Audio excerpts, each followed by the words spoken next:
السلام علیکم ورحمۃ اللہ وبرکاتہ۔ سب سے پہلے تو عید الاضحیٰ کی آپ سب لوگوں کو ایم قاسمی کی طرف سے ڈھیر ساری مبارکباد۔ تقبل اللہ منا ومنکم صالح الاعمال۔ مجھے بہت اچھا لگ رہا ہے کہ اللہ تعالیٰ نے ایک اور عید الاضحیٰ ہم سب کو عطا فرمائی اور میں آپ لوگوں کے ساتھ سیلیبریٹ کر رہا ہوں۔ عید الاضحیٰ کے موقع پر ہم لوگ ماشاءاللہ قربانی کے جانور کو ذبح کرتے ہیں اور اللہ کے دی ہوئی نعمتوں سے لطف اندوز ہوتے ہیں، خوب ماشاءاللہ کباب، بریانی، گوشت وغیرہ کھاتے ہیں۔ تو اس موقع پر ایک ضروری مسئلہ ہے جو میں آپ لوگوں کو سمجھانا چاہتا ہوں۔ قربانی کا جو گوشت ہوتا ہے اس میں کتنے حصے ہمیں کرنا چاہیے، اور کیا سارا کا سارا گوشت ہم رکھ سکتے ہیں یا سارا غریبوں کو دے دینا چاہیے؟ تو اس سلسلے میں کچھ ضروری باتیں ہیں جو آپ لوگوں کو سمجھنا چاہیے۔ دیکھیے، مستحب یہ ہے، یعنی اچھا یہ ہے، بیسٹ طریقہ یہ ہے کہ آپ قربانی کے گوشت میں سے 3 حصے کریں۔ ایک حصہ اپنے لیے رکھیں، ایک حصہ رشتہ داروں کے لیے رکھیں، اور ایک حصہ غریبوں کے لیے رکھتے ہیں۔ آپ 3 حصے کرنا یہ مستحب ہے، اور ان 3 حصوں میں سے آپ اپنے لیے جو سب سے اچھا گوشت ہو وہ بھی رکھ سکتے ہو، آپ کی چوائس ہے۔ کل ملا کے آپ یہ سمجھو کہ یہ جو قربانی کا گوشت ہے یہ سارا کا سارا آپ کا ہے۔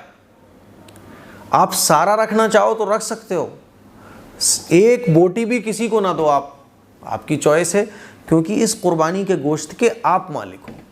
بات سمجھ آ رہی ہے؟ لیکن پھر بھی 3 حصے کرنا یہ مستحب ہے، ایک اپنے لیے، ایک اپنے رشتہ داروں کے لیے۔ اچھا، رشتہ داروں میں کون سے رشتہ داروں کو دینا چاہیے؟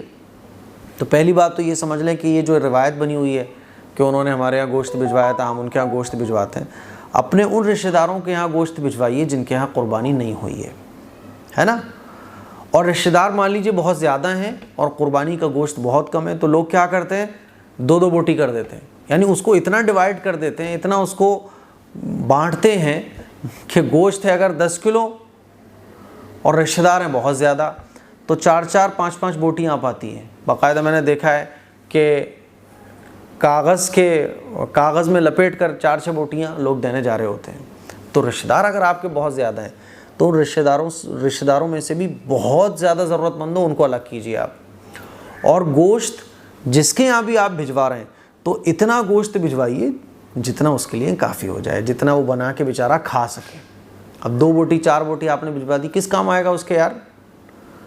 تو بہت زیادہ رشتہ دار ہیں تو سب کو بھجوانے کی ضرورت نہیں ہے، اس میں سے جو سب سے زیادہ ضرورت مند ہے ان کو بھجواؤ آپ، ٹھیک ہے۔ تیسرا حصہ غریبوں کا، غریب جو آپ کی نظر میں ہیں ان کو بھی آپ بھجوائیے، اتنا بھجوائیے کہ کم از کم وہ بنا سکے، بنا کر کچھ کھا سکے۔ 2 بوٹیاں 4 بوٹیاں، وہ ٹینشن میں آ جاتا ہے یہ 4 بوٹیاں میں کس کو کھلاؤں، پوری فیملی میں 6 لوگ ہیں، 4 بوٹیاں آئی ہیں، کس کو کھلاؤں؟ تو اسی لیے 3 حصے کرنا مستحب ہے۔ بات سمجھ آ رہی ہے؟ اب یہ 3 حصے کوئی نہ کرے، سارا کا سارا خود کھا لے، بھائی تو ٹھیک ہے، اجازت ہے، یعنی شریعت نے پوری اجازت دی ہے کہ یہ گوشت سارا آپ رکھ لو، سارا غریبوں میں بانٹ دو، سارا رشتہ داروں کو بانٹ دو، آپ کی چوائس ہے، یہ آپ جیسے آپ اپنی چیز کے مالک ہو تو ایسے ہی آپ اس کے مالک ہو، لیکن مستحب یہ 3 حصے کرنا ہے۔ اسی لیے مجھے امید ہے کہ آپ لوگوں کو یہ مسئلہ اچھے طریقے سے سمجھ آ گیا ہوگا۔ اب آپ جب گوشت ڈسٹریبیوٹ کرو گے تو اچھے طریقے سے کرو گے، ہے نا، اور اتنا دو گے سامنے والے کو جتنا اس کے کام آ جائے۔ مجھے امید ہے کہ آپ کو میری یہ بات سمجھ آ گئی ہوگی، اس کلپ کو شیئر کریں، دوسروں تک پہنچائیں۔ السلام علیکم ورحمۃ اللہ وبرکاتہ۔